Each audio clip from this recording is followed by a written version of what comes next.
अस्सलाम वालेकुम dear students, कैसे आप सब ठीक ठाक हैं जी। और आप के लिए मैं एक नई वीडियो लेक्चर जो है वो आपके लिए लाया हूँ जी। इसमें हम इंशाल्लाह बात करेंगे मॉडरेटिंग वेरिएबल के बारे में। मॉडरेटिंग वेरिएबल बहुत सारे लोग जो हैं वो अपने एमएससी या पीएचडी की रिसर्च में या इवन मास्टर की रिसर्च में वो सेलेक्ट करते हैं और उसका अपना एक मकसद होता है। तो इस वीडियो में हम सीखेंगे कि मॉडरेटिंग वेरिएबल हम किस तरह यूज़ करते हैं और ये होता क्या है।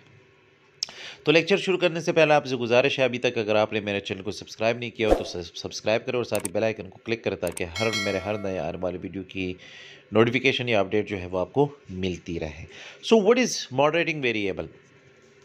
यहाँ पर देखिए जी, the term moderating variable refers to a variable that can strengthen, diminish, negate और otherwise alter the association between the independent and dependent variable. यानी मॉडरेटिंग वेरिएबल हम उस वेरिएबल को कहते हैं जो डिपेंडेंट और इंडिपेंडेंट वेरिएबल के दरमियान जो ताल्लुक होता है, जो रिलेशनशिप होता है, उसको या तो ज़्यादा करता है या उसको कम करता है या उसको बिल्कुल नेगेटिव करता है। यानी एक दूसरे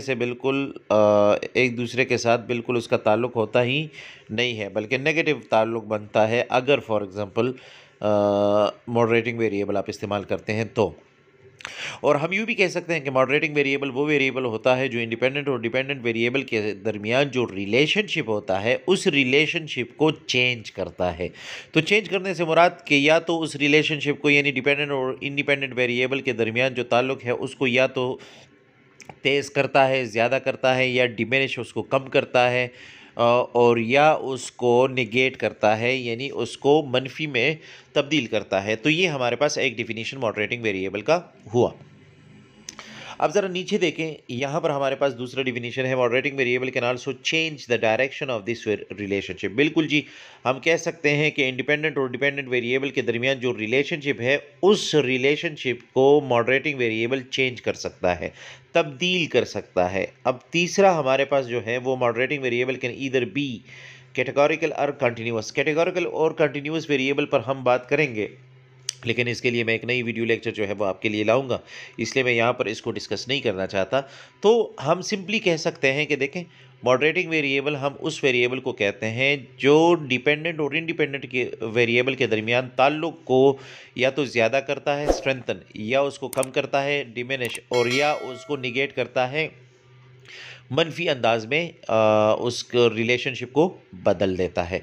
अब मैं आपको एक मिसाल देता हूँ। देखें, जैसे मिसाल आप पंखा चलाते हैं ना घर में, तो उस पंखे को चलाने के लिए आप बटन दबा देते हैं तो पंखा चल जाता है, उसको बटन दबा देते हैं तो वो पंखा ऑफ हो जाता है। फिर उसके साथ जो डीमर होता है ना, वो डीमर का बटन जो है वो ये काम करता है कि वो आपके इस पंखे के स्पीड को या तो कम करता है या ज़्यादा करता है। अब देखें, ये मिसाल मैं मॉडरेटिंग वेरिएबल के साथ इसलिए आपको दे रहा हूँ कि मॉडरेटिंग वेरिएबल का काम भी यही है कि इंडिपेंडेंट और डिपेंडेंट वेरिएबल के दरमियान जो ताल्लुक है या तो उसको तेज़ करेगा या उसको कम करेगा, और तीसरा शक्ल जो है वो निगेट या उसको मनफी अंदाज में तब्दील कर लेगा।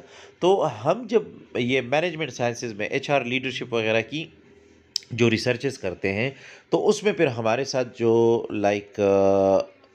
एग्जाम्पल्स आती हैं वो कुछ इस तरह की होती हैं। जैसे मिसाल, ये हमारे पास मोटिवेशन है, ये इंडिपेंडेंट वेरिएबल है, और डिपेंडेंट वेरिएबल हमारे पास क्या है जी, इम्प्लाई परफॉर्मेंस है।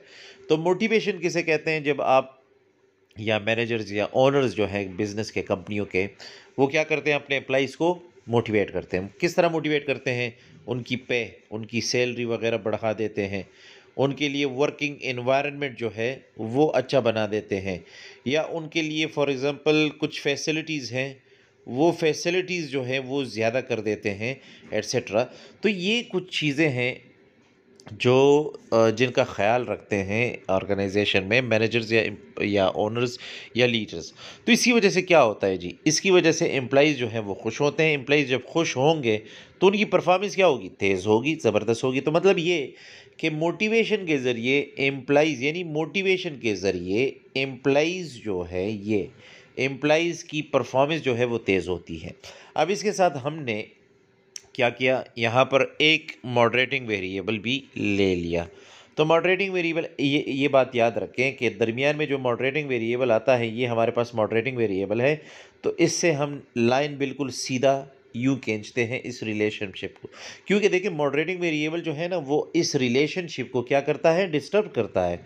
तो ये बात आपके जहन में होनी चाहिए। तो अब यहाँ पर एम्प्लाई एम्पावरमेंट किसे कहता है, यानी हम एम्प्लॉइज़ को क्या करें, मोटिवेट करें, उनकी सैलरीज बढ़ाएं, उनके लिए वर्क एनवायरनमेंट ठीक करें, ये सब कुछ करेंगे तो हम कहते हैं कि एम्प्लॉइज़ की परफॉर्मेंस अच्छी होगी। अब दूसरी तरफ हम ये कहते हैं कि नहीं भाई, अगर आप इन दोनों को चेक करते हैं, मोटिवेशन को एज अ सोल्यूशन चेक करते हैं, तो अगर आप लोग अपने ऑर्गेनाइजेशन में एम्प्लॉइज़ को एम्पावर करें, क्या करें जी, एम्पावर। अब एम्पावर किसे कहते हैं जी, कि आप एम्प्लॉइज़ को पावर दे दें। एम्प्लॉइज़ को क्या दे दें जी, पावर दे दें। एम्प्लॉइज़ को पावर देने से मुराद ये है कि आप एम्प्लॉइज़ को समझा दें, उनको उनके काम के बारे में बता दें, उनको उनके जॉब के बारे में, उनके टास्क के बारे में, उनके जॉब डिस्क्रिप्शन के बारे में उनको डिटेल्स दे दें, उनको इनरिच करें। इनरिच से मुराद उनको आप रिस्पॉन्सिबिलिटी दे दें, काम के साथ साथ आप उनको रिस्पॉन्सिबिलिटी दे दें। आपकी इस रिस्पॉन्सिबिलिटी देने से, एम्पावरमेंट करने से, उनको स्किल्स सिखाने से क्या होगा, उनकी परफॉर्मेंस भी इससे तेज़ हो जाएगी। तो मतलब ये है कि मोटिवेशन जो है हमारे साथ, ये एज अ सलूशन हम इस्तेमाल कर रहे हैं यहाँ पर एम्प्लॉई परफॉर्मेंस को बढ़ाने के लिए। अब इन दोनों के ताल्लुक को मज़ीद हम चेक करते हैं किसके साथ, एम्प्लॉई एम्पावरमेंट के साथ, कि अगर मोटिवेशन हम इस्तेमाल करें तो एम्प्लॉइज़ की परफॉर्मेंस ज़्यादा होगी या नहीं। और इसके साथ साथ अगर हम एम्प्लॉइज़ को एम्पावर भी करें, उनको ज़्यादा से ज़्यादा स्किल्स सिखाएं, उनको ज़्यादा से ज़्यादा काम सिखाएं, उनको काम के साथ साथ हम रिस्पॉन्सिबिलिटी भी उस काम की दें, तो क्या मोटिवेशन और एम्प्लॉइज़ के दरमियान जो ये रिलेशनशिप है, ये रिलेशनशिप और भी स्ट्रांग हो सकती है या नहीं हो सकती। तो ये हमारे पास एक एग्जांपल किसके लिए, जो मॉडरेटिंग वेरिएबल है उसके लिए। अब आते हैं दूसरे एग्जाम्पल की तरफ। यहाँ पर हमारे पास एचआर प्रैक्टिसेस क्या है, ये हमारे पास जी इंडिपेंडेंट वेरिएबल है, जिसमें for example compensation management system है, जिसमें हमारे पास परफॉर्मेंस अप्रेजल सिस्टम है, जिसमें हमारे पास for example training and development है, जिसमें हमारे पास रिक्रूटमेंट एंड सिलेक्शन है। ये एचआर प्रैक्टिसेस हैं जी, ठीक है जी, ह्यूमन रिसोर्स मैनेजमेंट प्रैक्टिसेस। और एम्प्लॉइज़ परफॉर्मेंस हमारे पास वही डिपेंडेंट वेरिएबल है, ठीक है जनाब। और यहाँ पर जॉब सेटिस्फेक्शन जो है ये हमारे पास मॉडरेटिंग वेरिएबल है। तो देखें, हम कहते हैं अगर फॉर एग्जांपल अगर हम ये एचआर प्रैक्टिसेस इस्तेमाल करते हैं तो इनसे एम्प्लॉइज़ की परफॉर्मेंस बढ़ेगी या नहीं। और दूसरी बात, इस रिलेशनशिप को फॉर एग्जांपल जॉब सेटिस्फेक्शन मज़ीद स्ट्रॉन्ग करेगा या कमज़ोर बनाएगा। तो मज़ीद स्ट्रॉन्ग करना या कमज़ोर बनाना, ये किसके ज़रिए हम चेक कर रहे हैं, जॉब सेटिस्फेक्शन। तो जॉब सेटिस्फेक्शन जो है वो हमारे साथ यहाँ पर एज अ मॉडरेटिंग वेरिएबल इस्तेमाल हो रहा है।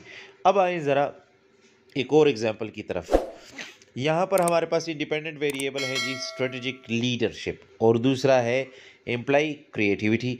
कि भाई अगर टॉप लेवल मैनेजर्स लीडर्स हैं तो, और वो स्ट्रेटेजिकली लीडरशिप टेक्निक्स और तरीके इस्तेमाल करें, तो क्या एम्प्लॉइज़ जो है उनके क्रिएटिविटी में इजाफा आ सकता है या नहीं। और साथ में ट्रस्ट भी है, यानी अगर एम्प्लॉइज़ का ट्रस्ट बढ़ा दिया जाए और इसके साथ साथ जो स्ट्रेटेजिक लीडरशिप है उसमें भी इजाफा लाया जाए या इसको इस्तेमाल किया जाए, तो आप क्या समझते हैं कि एम्प्लॉइज़ की क्रिएटिविटी की तरफ तवज्जो बढ़ेगी या नहीं बढ़ेगी।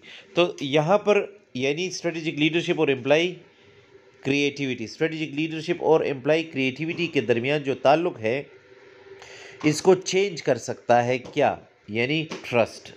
अब अगर फॉर एग्जांपल लीडर्स पर यानी टॉप लेवल मैनेजर्स पर एम्प्लॉइज़ का ट्रस्ट नहीं है, तो ये स्ट्रेटेजिक लीडरशिप और क्रिएटिविटी इसके दरमियान कमज़ोर रिलेशनशिप होगा, ठीक है जी, यानी ये रिलेशनशिप कमज़ोर होगा। लेकिन अगर हम यूँ कहें कि एम्प्लॉइज़ का ट्रस्ट ये फॉर एग्ज़ाम्पल लीडर्स पर स्ट्रॉन्ग है, एम्प्लॉइज़ का ट्रस्ट लीडर्स पर स्ट्रॉन्ग है, तो यहाँ पर strategic leadership top level manager जो हैं वो जो बातें यहाँ पर क्रिएटिविटी लाने के लिए एम्प्लॉइज़ को बताएंगी, एम्प्लॉइज़ जो है उसके मुताबिक ऑर्गेनाइजेशन में नई नई टेक्निक्स, आइडियाज़ और क्रिएटिविटी लाने के लिए तैयार होंगे, ताबेदार होंगे जी।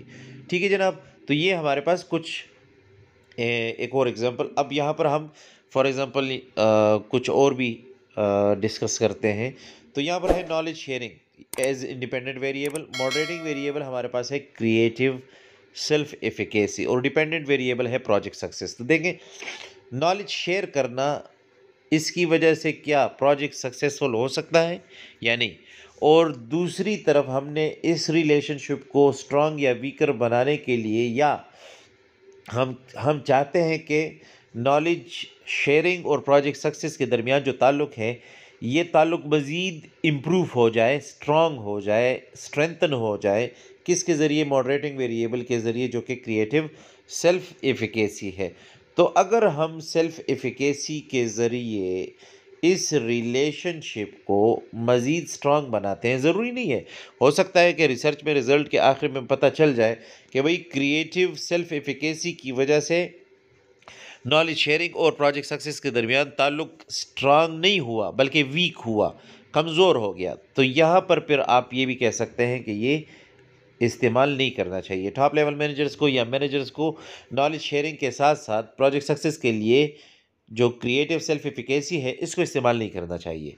मैं उम्मीद करता हूँ कि अभी आपको समझ आ गई होगी, क्योंकि मैंने वो तमाम एग्जाम्पल्स आप लोग के साथ शेयर किए हैं जो नॉर्मली हम एचआर के, प्रोजेक्ट मैनेजमेंट के और ये जो जनरल मैनेजमेंट है, इनके सब्जेक्ट्स में हम यूज़ करते हैं। तो इंशाल्लाह नए वीडियो लेक्चर के साथ आपकी खिदमत में दोबारा हाजिर होंगे। अपनी दुआ में याद रखिएगा। थैंक यू सो मच जी। अल्लाह हाफिज़।